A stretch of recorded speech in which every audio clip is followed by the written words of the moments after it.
Amathe abuyele kwaSifuba koNdabamlonyeni bebona imbangi kakhuzani qhankqalaza phambili emcimbini. Sawubona, siyakwamukela uma usuku lakho lokuqala la ubingelela uthuthuka mathinto acebisa intombizi yami mshalazele kwaze mshazela ngabadala zamqoma.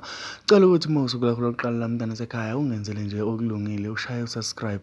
Kanti lapha noma usubscribe ukwenzela ukuthi ke ubone amavideo amasha njalo uma siwafakela wena. Ngana kwethu amathe abuyele kwaSifuba imbangi qhankqalaza phambili emcimbini kaKhuzani lapho khona ke ebengalindelekile ukuthi uKhuzani engenza into enhle kanje noma engathi enza umcimbi ethembise abantu aphinde alandele ngokwezithembiso zakhe. Bajabule kakhulu abalandeli ngokuthi uKhuzani ufeze isithembiso sakhe, kanti ke nomthandeni kubukeka ejabule ngoba unyuse ama-prize emva kokuba kuzovela lo mcimbi, kanti baphinde futhi bangananaza ngokuthi kube nenkinga mayelana nokuqasheka bamthatha khona kunjalo.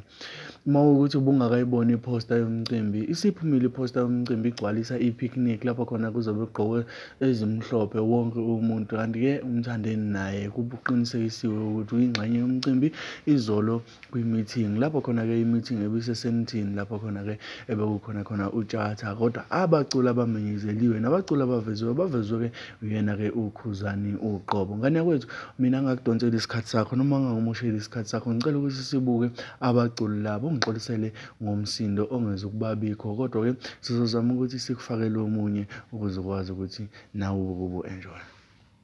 Kanti ke uzokhumbula ukuthi uKhuzani ube waqinisekisa ukuthi amathikithi aseyatholakala kuzo zonke izinkundla zamathikithi naseTicket Pro lapho khona ke ulithenga online ithikithi lakho. Kuyobe kukhona into yokuskena emcimbini wakhe ke oyobe useThekwini eKings Park khona ke enkabeni yedolobha.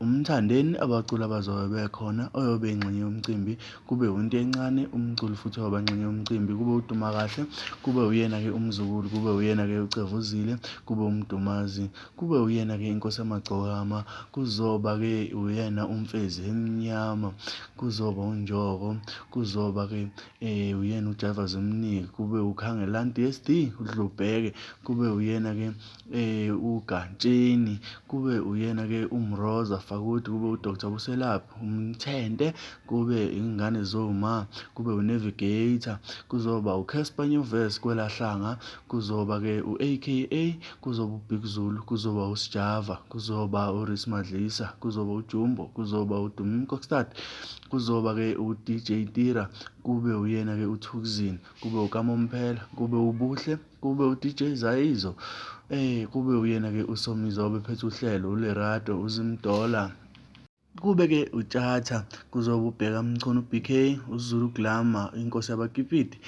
Kanti ke uzokhumbula ukuthi umcimbi uxhaswa yiyona ke iDrip laphana ke footwear. Lapho khona ke iDrip kuthiwa iyatholakala ey'ndaweni zonke zokugqoka. uKhuzani ke usephenduke inxusa noma uphenduke wathola abaxhasi bakhona ke laphana kwaDrip. Ngane wethu, mina ngithanda ukumosha isikhathi sakho. Ngiyafisa ukuthi uma usuku lakho lokuqala la izona ndaba ezihleli ihamba phambili lezi ngaso sonke isikhathi sokuhlwa, nangaso sonke isikhathi sokunyamalala kwelanga, nangaso sonke isikhathi semini nje iphelele. Ngicela ukuthi mina ungenzele okulungile, usubscribe uzothola ezinye. Ngiyabonga.